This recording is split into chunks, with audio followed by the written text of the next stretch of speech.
Bonjour à tous et bienvenue sur BWT, la nouvelle émission pour les passionnés de business et les entrepreneurs. Aujourd'hui, nous allons parler d'entrepreneuriat et de financement des entreprises. Et pour ce premier numéro, nous serons en compagnie de M. Jack Ali Doumbia, Project Manager à Impact Hub Bamako.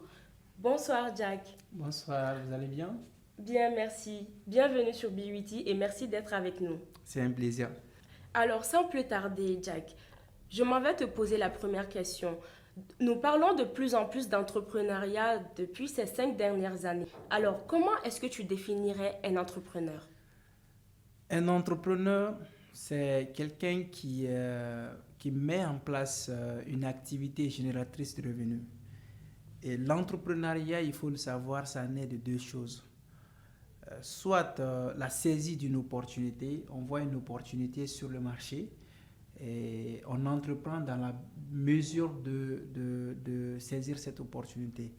Et également, on voit un besoin, on voit un vide, on voit un problème quelque part. On voudrait apporter notre contribution, on voudrait résoudre plutôt ce problème-là. On crée de la valeur, on crée une activité qui va répondre aux besoins de cet environnement-là. D'où la prise d'initiative dans le but non seulement de résoudre un problème de la communauté, mais aussi de créer de la valeur et de générer des revenus. D'accord. L'idée est que kuma famuya sisan non. Ali ne mun be saki feere la kɛrɛfɛ ani tigɛ feerela mun be goudronda la essence feerela ni munnu be olu bɛɛ ye entrepreneur ye. Alors, comme je l'ai dit, l'entrepreneuriat, c'est la saisie d'une opportunité ou la résolution d'un problème. Et ça qui ferait là, que ce soit l'entrepreneuriat informel ou formel, ça qui ferait là, Samara ferait là, Samara serait là, toutes ces personnes-là, vous allez voir que ces personnes sont en train de résoudre un besoin. Au moment où bébé activité qui est sur là, activité avec un mot d'origine. Si activité te magogne mogo tasan. Si tu vois que la personne entreprend, si tu vois que la personne exerce l'activité et que l'activité marche parce qu'il y a un besoin qu'elle a, il y a un problème que la personne résout. Donc tout de suite, au tikibi voulait quoi entrepreneur parce que avec l'activité requête qui lui permet de gagner sa vie et qui résout le problème des personnes qu'on appelle les clients. Donc on est entrepreneur. Alors, justement, vous avez parlé d'économie. Qui parle d'économie parle d'investissement et aussi de financement. Alors, nous, on aimerait connaître l'importance, le lien entre l'entrepreneuriat et le financement. Alors, le lien entre l'entrepreneuriat et le financement, c'est comme quelqu'un qui parle de l'eau et de l'eau. Parce que l'entrepreneuriat, c'est comme le financement. Le financement, c'est une partie intégrante, c'est le noyau même de l'entrepreneuriat. Qui parle de l'entrepreneuriat, parle du fait de réunir toutes les conditions pour exercer une activité ou mettre en place une activité. Et le fait de réunir ces conditions-là, ça demande des moyens tantôt financiers, des moyens humains, des moyens techniques, etc. Et si vous regardez tous ces moyens-là, vous allez voir que ces moyens on ne peut pas se procurer de ces moyens-là sans la mise en place d'un plan qu'on appelle le plan financier. C'est-à-dire, vous faites en sorte de vous procurer de ces moyens-là, d'où le financement. Donc, toute entreprise, à la base, c'est la finance qui permet de lancer une activité. Et l'entrepreneuriat et la finance, c'est comme le poisson qui se mord la queue. Parce que pour entreprendre, il faut les moyens, il faut de la finance. Et pour avoir de l'argent, pour générer de l'argent, il faut exercer une activité. Donc, on met de l'argent dans le but de résoudre ou dans le but d'exercer une activité. Et cette activité-là qui nous permettra maintenant de bénéficier de ce qu'on appelle le retour sur investissement.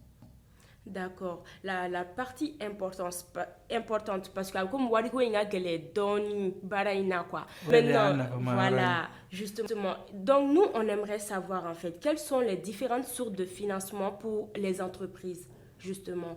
Où est-ce que Waribe Bo Walasa Kasika Barainke Waribo Rain. Alors, en tant qu'incubateur, Il est important de parler de ce sujet-là parce que notre objectif en objectif émis, c'est d'accompagner les jeunes, c'est d'accompagner les entrepreneurs dans le développement de leur business. Et vous allez voir que essentiellement, tout tourne autour de la question d'argent. Warko ine, comme tu l'as dit, Warko ine fait un koloma roy. Et ça, c'est très très important parce qu'il faudrait que les gens comprennent cette partie-là. Il ne suffit pas de se dire que j'ai besoin d'argent pour entreprendre. Nous, on a beaucoup de solutions de financement, notamment au sein de Impact Hub Bamako. La première solution, c'est que vous avez une idée de projet, vous allez approcher les structures d'accompagnement, notamment les banques et tout ce qui est institutions de financement, des microcrédits, il y en a plein. Donc, au lieu financement source follow, c'est ça on appelle les sources classiques de financement. Mais il y a aussi d'autres alternatives de financement. Maintenant qu'on a tendance à voir comme les financements participatifs, c'est-à-dire le fait que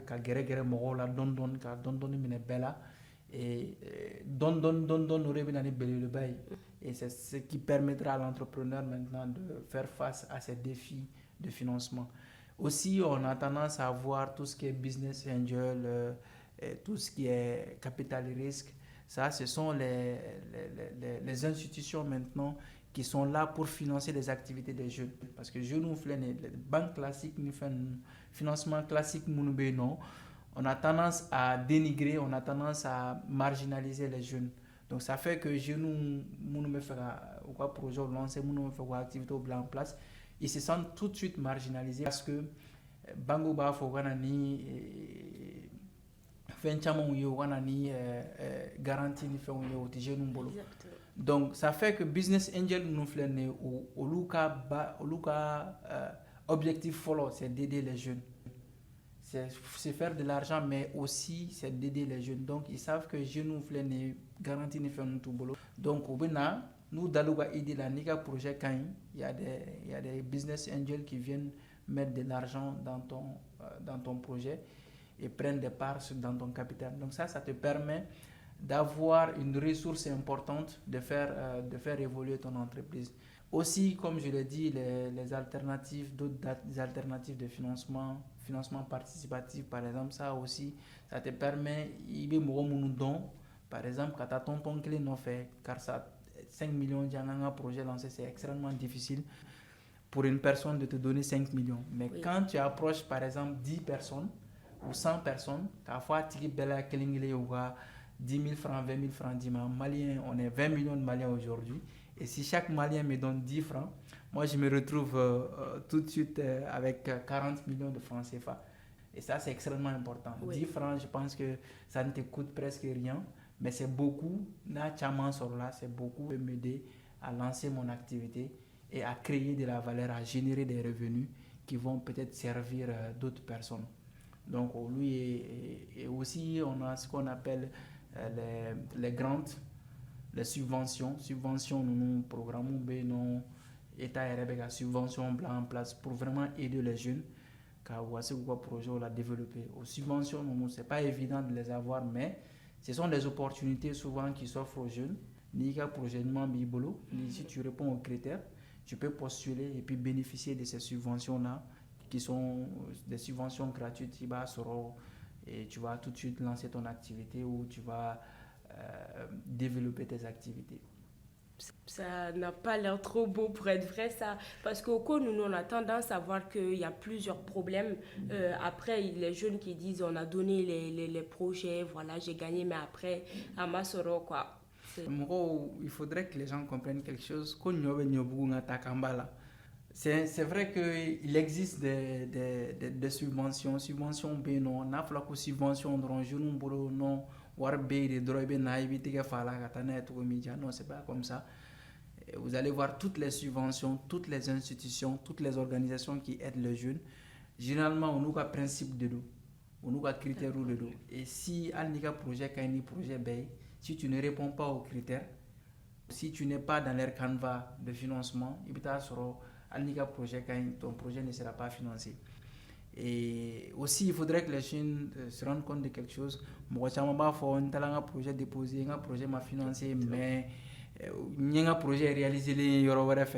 Il faudrait savoir que le projet est un malien a problème malien est dronté africain a problème le problème est dans la vie des solutions est kuna il peut avoir problème qui est dans la solution qui est kuna et la personne n'attend qu'une opportunité pour mettre en œuvre ce projet là donc ni atigi chance sur rien c'est pas parce qu'il y a un projet parce que vous avez les mêmes projets.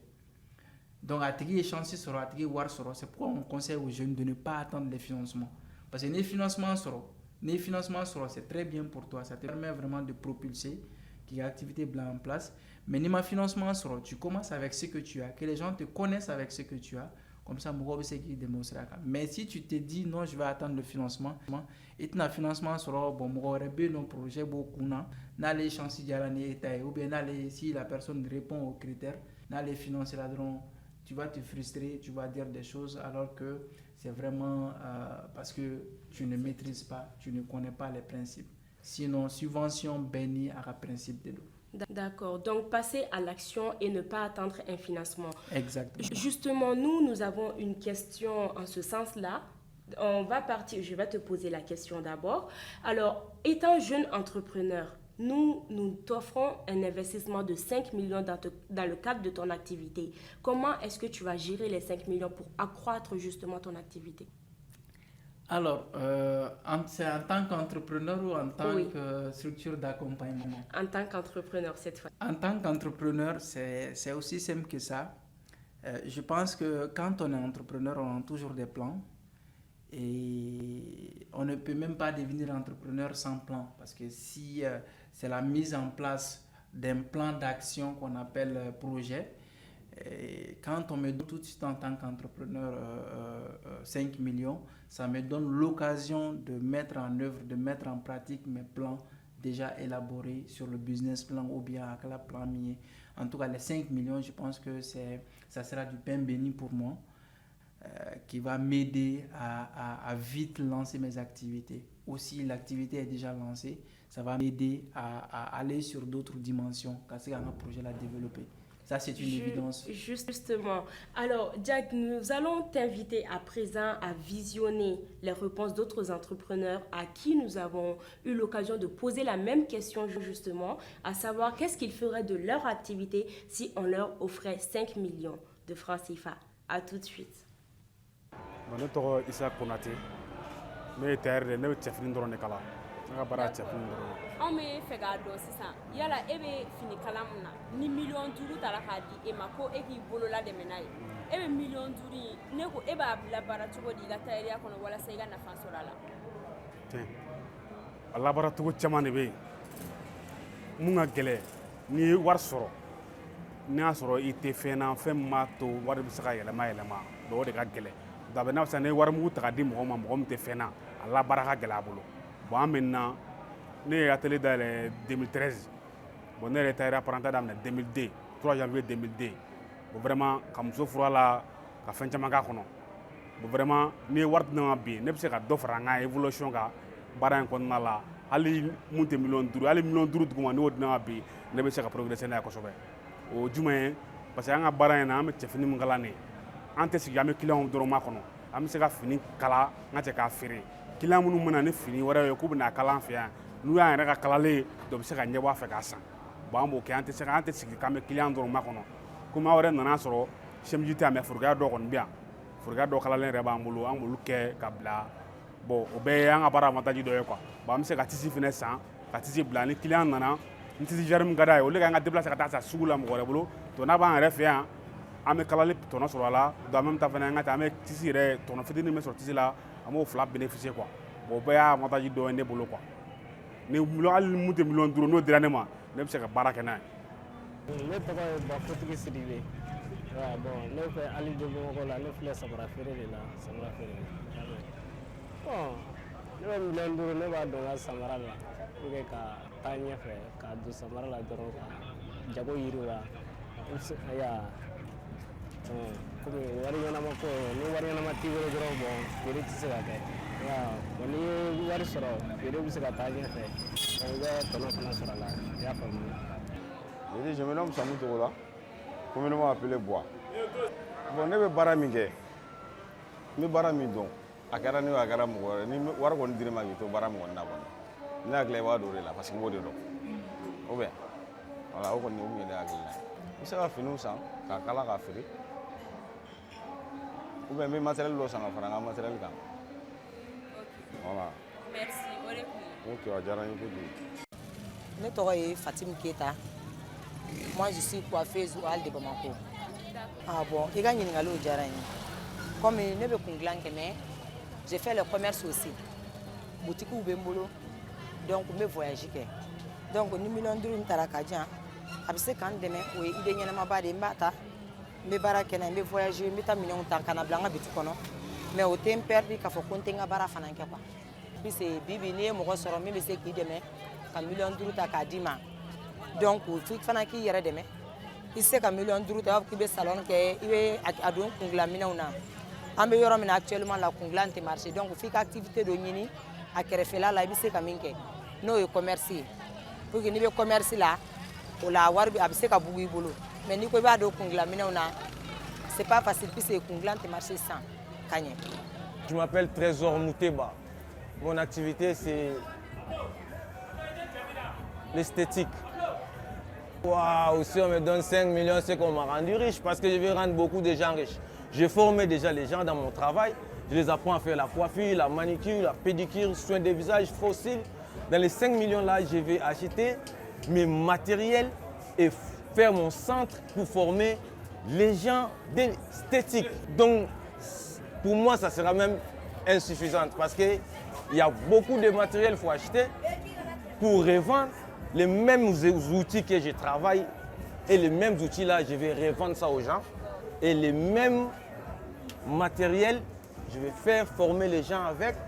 Donc, pour moi même les 5 millions là, ça sera petit dans mon activité.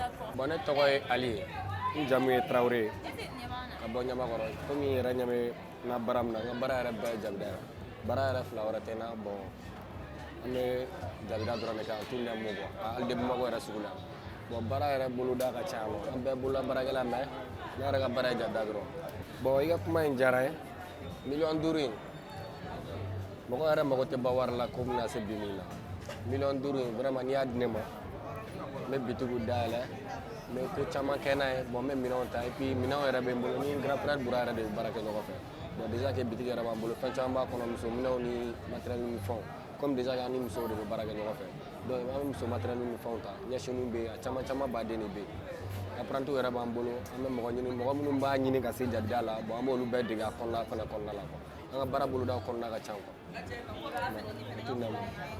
Alors, Jack, i bɔra ka an ka entrepreneur ka réponse men kumana e yɛrɛ hakilina ye mun ye na sisan? C'est très bien et ça donne de l'espoir de voir que les gens ont la même perspective en termes d'investissement, en termes de financement dans leurs projets. J'ai beaucoup aimé les réactions, surtout des gens en pensant que en boulot est informel là, ils n'ont pas la même vision des choses, mais c'est clairement le contraire qu'on a constaté. C'est ce que je l'ai dit, c'est ce que j'ai dit et c'est ce qui a été confirmé. En tant qu'entrepreneur, on a toujours des plans. Et ni warbola je pense que les subventions ont pour but de t'aider à propulser, de t'aider à aller sur une nouvelle dimension. Donc, je vois tout de suite que la plupart des gens, ils veulent injecter de l'argent dans leur entreprise. Parce que plus tu mets de l'argent dans ton projet, plus ton projet se développe. Et derrière, c'est toi qui seras gagnant parce qu'il y aura toujours un retour sur investissement. Et s'il s'agit d'une subvention, évidemment, tu n'auras pas à rembourser. Ça sera une valeur ajoutée, ça sera une plus-value pour toi dans ton entreprise.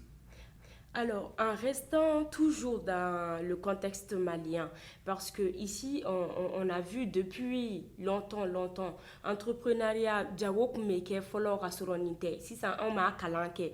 Mais pourtant, tu as bien vu sur la vidéo, la plupart des personnes à qui on a demandé n'ont pas connaissance de tout ce qui est business plan, de tout ce qui est Canva, de business model. Est-ce que toi, tu penses qu'on peut être entrepreneur sans pourtant connaître ces phases-là, ce processus-là, en fait d'entreprendre? Je dirais non. Je dirais également c'est possible. Non, dans la mesure où, comme je l'ai dit, l'entrepreneuriat, ce n'est pas du pilotage à vue. Et tout ce qui est outils de gestion de projet, tout ce qui est outils de structuration de projet, business plan, business model Canva, Lean Canva, etc. Ce sont des outils qui vous permettent en fait d'avoir une vue claire sur votre entreprise, de faire une projection à court, moyen et long terme sur le développement de votre entreprise. Donc tout de suite, au document ou au dossier, on ne peut pas dire que l'entrepreneur, on ne peut pas devenir entrepreneur sans ça, mais ce sont des outils en principe qui sont indispensables dans le processus de développement d'une entreprise. Parce que même ces entrepreneurs qui évoluent dans l'informel, vous allez voir, à Managa Togo, ces entrepreneurs-là ont besoin quelque part d'un financement.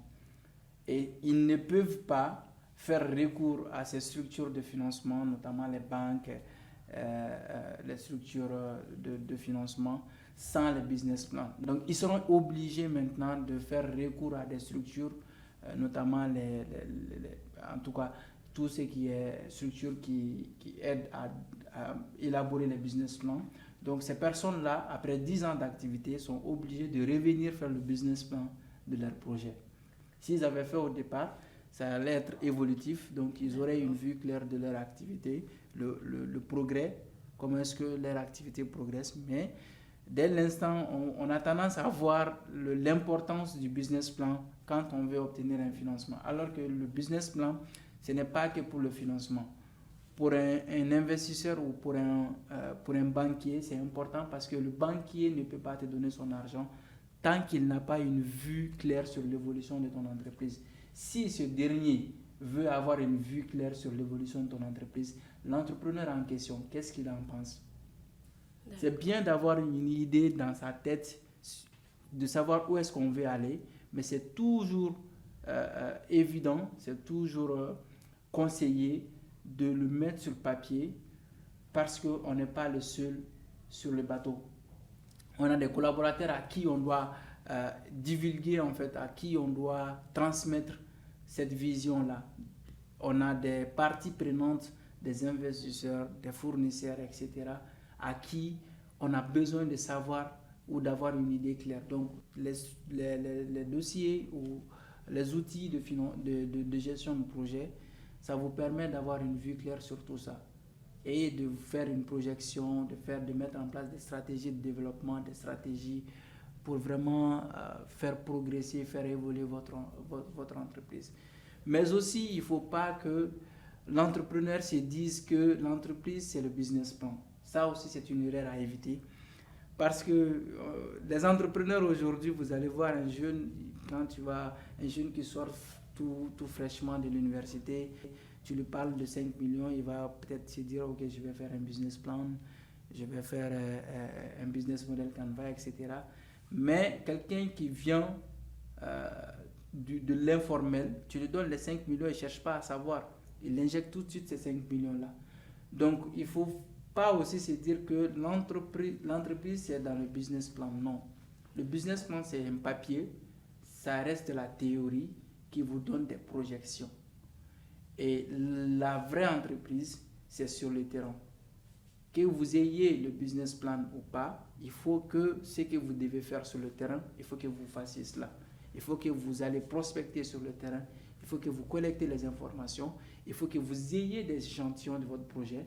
Il faut que vous ayez un produit fini. Je connais des gens qui ont des business plans de 5 ans, mais aucun produit. Absolument rien. Donc l'entreprise n'est pas que sur le business plan. C'est relatif. Il faut aller avec les deux. C'est comme une boussole, en fait, pour se retrouver. Exactement. Mais pas la visite proprement dite. Nous résumons que le business plan, la maîtrise du business plan peut être une facilité pour avoir l'accès au financement. Si ça non, exemple fitin de bénévolo, entreprise bénévolo, transformation au kumkonala. Mais maintenant, on a un investissement de 5 millions, mais on a compté à 7 millions bénévolo. Mais est-ce que y a un autofinancement? Est-ce que les financements externes, c'est pas mieux pour moi pour gérer le risque, ou bien sachant que pour éviter ce risque-là, les risques liés au financement, est-ce que financement externe tenait de mes conseils? Alors, l'entrepreneuriat même, c'est le risque. Mais c'est le risque mesuré. Les vrais entrepreneurs prennent du risque, ont toujours le goût du risque. Mais aussi, c'est un risque mesuré. Donc, je pense qu'en tant qu'entrepreneur, il est toujours bien d'avoir ce hic-là, de se dire si, mais il ne faut pas aller sur trop de si. En tant qu'entrepreneur, c'est vous la première ressource, c'est vous le premier investisseur de votre entreprise. Plus vous mettez de la valeur dans votre entreprise, plus votre entreprise aura de la valeur. Et moins vous comptez sur les autres, moins votre entreprise va progresser. Parce que si votre entreprise dépend des ressources externes, ça va compromettre le développement de votre entreprise. C'est bien de jauger les deux, c'est-à-dire d'aller sur les deux, mais je pense qu'à priori, il faut toujours préconiser tout ce qui est autofinancement. Parce que ça vous permet de mettre de la valeur dans votre entreprise. Et vous savez, aujourd'hui, c'est une prise de conscience que vous devez avoir. Plus ça vient de nous-mêmes, plus on met de l'importance à la chose. Moins ça vient de nous, moins on accorde de la valeur à la chose. Donc, si vous mettez votre propre argent, vous êtes sûr, en fait, de faire en sorte que l'entreprise puisse évoluer, parce que si ça échoue, ça ne vous arrange pas. Et aussi, pourquoi les financements externes? Parce que ça vous permet de passer d'un point A à un point B. Il n'existe presque aucune entreprise développée aujourd'hui qui ne fait pas recours aux sources de financement externe. C'est un principe et ça fait partie, en fait, c'est la loi du business. Mais il ne faut pas aller que sur ça. Il faut aller sur les deux. À un moment donné, vous avez obligatoirement besoin de sources de financement externes, notamment les banques, etc., pour développer votre entreprise. Mais au début, il faut toujours aller sur du financement sur fonds propres. Ça, c'est extrêmement important. Parce que les gens, quand ils voudront investir de l'argent dans votre entreprise, parce qu'ils voient un quelconque intérêt. Et cet intérêt-là, c'est vous qui devez accorder à votre entreprise en premier. Nous, on aimerait parler maintenant de la gestion de financement. Maintenant, pour éviter justement les risques, quelles sont les différentes stratégies à adopter pour mieux gérer le financement au sein d'une entreprise? Alors, le concept de finance en entreprise, c'est un concept très très vague et c'est complexe dans la mesure où les gens ont tendance en fait à confondre la finance et la comptabilité. La comptabilité, c'est la comptabilisation des activités financières de l'entreprise. Et la finance, en fait, c'est toujours comment est-ce qu'on doit se procurer des ressources de l'entreprise. C'est la mise à disposition des ressources de l'entreprise. Parce qu'une entreprise, c'est l'ensemble des ressources, que ce soit des ressources financières, que ce soit des ressources matérielles, que ce soit des ressources techniques, que ce soit des ressources humaines.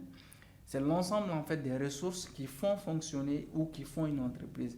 Et la finance, c'est justement la recherche de cette ressource-là. Pour avoir du personnel, il faut de l'argent. Pour avoir des matériels, il faut de l'argent. Pour avoir l'équipement, etc., il faut de l'argent. Maintenant, d'où est-ce que cet argent-là provient? comment est-ce qu'on doit se procurer de cet argent-là? Est-ce que si on met de l'argent dans telle ou telle chose, est-ce que ça va marcher? Est-ce qu'on aura un retour sur investissement? Est-ce que ça va nous rapporter quelque chose? Sur combien de temps, etc. Donc vous voyez un peu que c'est un paradoxe assez large. Toute une stratégie. Toute la stratégie financière, etc. Donc il ne suffit pas c'est pourquoi les jeunes, la plupart viennent dire j'ai besoin de financement, j'ai besoin de ça, mais si vous donnez de l'argent, sur 100% des jeunes aujourd'hui, 90% vont échouer. C'est une statistique qui est avérée. 90% des entreprises aujourd'hui échouent au bout de 2 ans parce qu'ils n'ont pas une bonne stratégie, que ce soit stratégie financière, que ce soit stratégie de développement, etc. Donc la partie gestion financière, elle est extrêmement importante parce que ça vous permet d'avoir, c'est comme une personne quand tu es en bonne santé, tout de suite tu es productif. Quand tu n'es pas en bonne santé, ça compromet ta productivité. La finance aussi, elle permet en fait de donner un aperçu sur la santé financière de l'entreprise. Est-ce que l'entreprise se porte bien? Est-ce que l'entreprise va évoluer? Est-ce que l'entreprise est pérenne? Est-ce que l'entreprise pourra générer de l'argent? Parce que l'entrepreneuriat aussi, c'est le fait de gagner de l'argent. Si ça ne vous rapporte pas de l'argent, à quoi servirait de perdurer dans ça? Donc, la partie gestion financière, elle est extrêmement importante. Je pense qu'elle est même capitale parce que on ne peut pas mettre son argent comme ça, à tête comme ça. Et maintenant, comment est-ce qu'il faut gérer aussi? Je pense qu'il faudrait, au-delà de la stratégie, dans un premier temps, il faut avoir toujours une stratégie financière, une stratégie d'investissement. Combien j'ai besoin? Je dois mettre ça dans quoi? Est-ce que si je mets ça dans ça, est-ce que ça va me rapporter? Et ça me rapporte combien sur combien de temps? Donc tout ça et les stratégies d'investissement, etc. Au-delà de ça aussi, il faudrait que vous ayez des outils, d'où maintenant la comptabilité intervient. Maintenant les outils pour mesurer ou pour avoir une idée sur les dépenses effectuées ou sur la finance de votre entreprise. Combien j'ai mis et dans quoi? Donc la comptabilité ou combien j'ai gagné. Donc la comptabilité vous permet, c'est un outil de gestion financière qui vous permet maintenant de voir en fait toute la partie économique de votre entreprise. La gestion financière, je pense qu'elle est assez large, on peut même tenir une session sur ça, mais il faudrait que les jeunes aient une bonne stratégie, un bon plan et aussi des outils adaptés pour suivre ce plan-là. Non, vraiment, Kogné, Kungolo, la baraille. Alors, pour terminer, Jack, avez-vous quelques conseils à nous donner, justement, de par votre expérience, pour éviter les erreurs qui peuvent mettre un frein à notre business? Peut-être pour faire plus d'erreurs, j'ai plus de conseils à vous donner, mais pas pour éviter des erreurs, parce que l'entrepreneuriat, c'est la succession des erreurs. Mais il faudrait aussi que l'entrepreneur ait conscience du fait qu'il ne faut pas perdurer dans l'erreur. L'erreur est faite pour qu'on apprenne, pour qu'on puisse évoluer et ne pas refaire la même chose. Donc, je ne dirais pas ne pas faire d'erreur, mais toujours d'apprendre de nos erreurs et de faire en sorte d'évoluer en fonction des erreurs commises. Donc ça, c'est extrêmement important. Un autre conseil, c'est pour les entrepreneurs, c'est de ne pas attendre les 5 millions que Niamoué vous propose, parce qu'on ne sait pas quand est-ce que ça viendra. Démarrer avec ce que vous avez, où vous êtes et comme vous êtes. Ça, c'est extrêmement important. Une idée n'est qu'une idée. Et 1 million, nous sommes 7 milliards d'individus sur Terre aujourd'hui. Et ce que vous avez en tête, vous avez certainement quelqu'un d'autre qui a la même chose en tête. Qu'est-ce qui vous différencie? C'est la mise en œuvre de cette idée-là qui vous passe par la tête. Donc, vous ne pouvez pas attendre un financement externe, vous ne pouvez pas attendre une ressource externe pour démarrer ce qui vous vient en tête. Parce que vous ne pouvez réaliser votre projet, vous ne pouvez mettre en place votre idée que si vous démarrez. Donc, n'attendez pas du tout de financement externe, même si le financement est extrêmement important. Je pense qu'il est il est faisable, il est possible aujourd'hui de commencer avec rien, mais de ne pas rester avec rien, parce que l'entrepreneuriat c'est fait pour mettre de l'argent et pour gagner de l'argent. Aïwa, je pense que... Alors, Jack, c'était un plaisir de te recevoir aujourd'hui sur BWT. Nous avons apprécié cet échange vraiment riche en conseils et en apprentissage. Et j'espère que vous aussi, vous avez appris autant que moi pour ce premier numéro. Alors, merci beaucoup, Jack. Merci à vous. Et j'espère que ce ne sera pas la fin et que nous aurions encore l'honneur de vous recevoir ici pour parler encore de financement. Parce que apparemment, donc, ce sera un plaisir. Alors, merci beaucoup, chers téléspectateurs de BWT. Et à la prochaine pour un nouveau thème qui va parler de nouveaux conseils pour bien démarrer votre business. À la prochaine.